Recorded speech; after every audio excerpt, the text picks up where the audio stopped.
It was the kind of day that only spring could bring, a perfect mix of warmth, cool breezes, and the scent of blooming flowers. The city park was alive with families picnicking, joggers circling the pond, and couples strolling hand in hand. Among them was Nora, sitting on a weathered wooden bench with a daisy in her hand, softly plucking its petals. "Love me not," she whispered, letting the tiny white fragments fall to the ground. Nora wasn't one to believe in fate or signs, but something about this silly childhood game brought her a sense of comfort. She was stuck in a whirlwind of emotions, caught between the excitement of falling for someone and the fear of getting hurt. It all started 6 months ago at a friend's art gallery opening. Nora, a freelance writer, wasn't particularly fond of social events, but her best friend, Lily, had insisted she come. "You can't write about life if you don't live it," Lily had said, dragging her through the doors. Amidst the chatter and clinking glasses, Nora had found herself drawn to a painting of a windswept shoreline. That's when she heard a voice behind her. "You seem lost in thought. Do you like it?" She turned to see a man with warm brown eyes and a crooked smile. He was tall, with an easy confidence that made her feel both curious and guarded. "It's beautiful," Nora replied. "It feels alive." "I painted it," he said, grinning. Nora's cheeks flushed. "Oh, well then it's amazing. Truly. Thanks. I'm Ethan, by the way." That conversation turned into an hour-long discussion about art, travel, and their favorite books. By the end of the evening, Ethan had asked her out for coffee, and Nora had hesitantly agreed. Their first date felt like stepping into a movie. They wandered through the city, stopping at a cozy cafe where they spent hours talking. Ethan was charming and spontaneous, always making Nora laugh. He had an artist's soul, seeing beauty in the mundane and joy in the simple. Nora, on the other hand, was cautious and overanalytical, always questioning her choices. Ethan's carefree nature both fascinated and terrified her. As their relationship blossomed, Ethan introduced Nora to new experiences: painting in the park, late-night drives to nowhere, and impromptu dance sessions in her tiny living room. For the first time in years, Nora felt alive, as if she were truly living in the moment. But beneath the joy was a lingering doubt. Nora had been hurt before.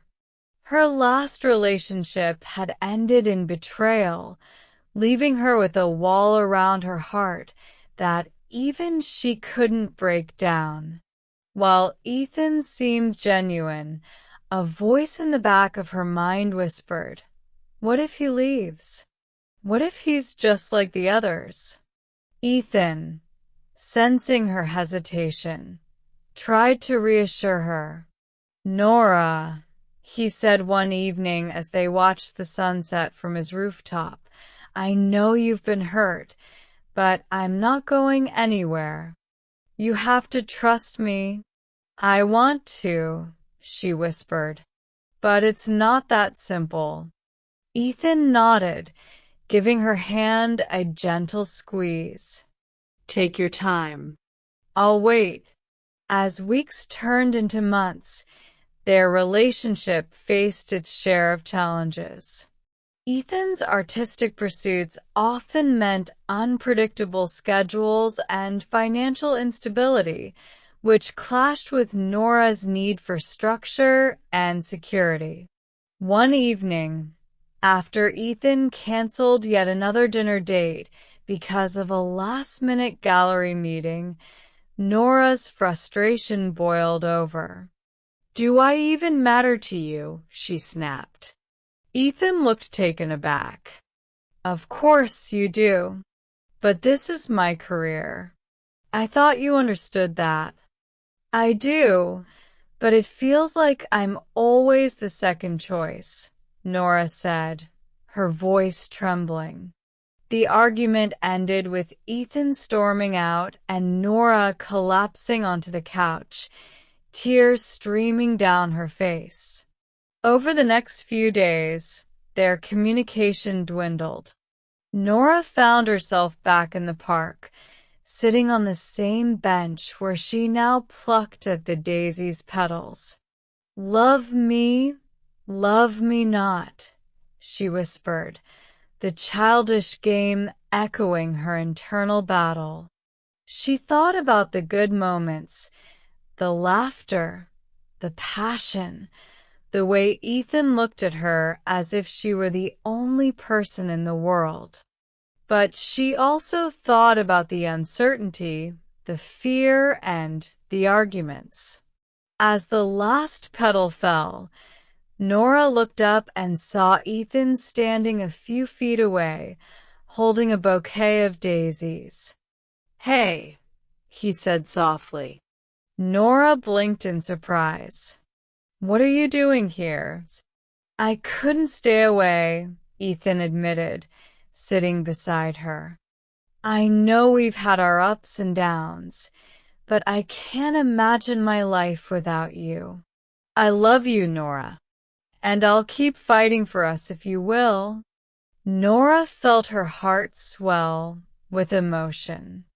She realized that love wasn't about perfection or certainty. It was about taking a leap of faith, even when fear threatened to hold you back. "I love you too," she said, her voice trembling. "But I need you to be patient with me. I'm still learning how to let go of my fears." Ethan smiled and took her hand. "We'll figure out together." From that day forward, Nora and Ethan worked to build a stronger foundation for their relationship. It wasn't always easy, but they learned to communicate, to compromise, and to trust. And every spring, Nora would return to that bench in the park, not to pluck daisy petals, but to remember the moment she chose to let love in.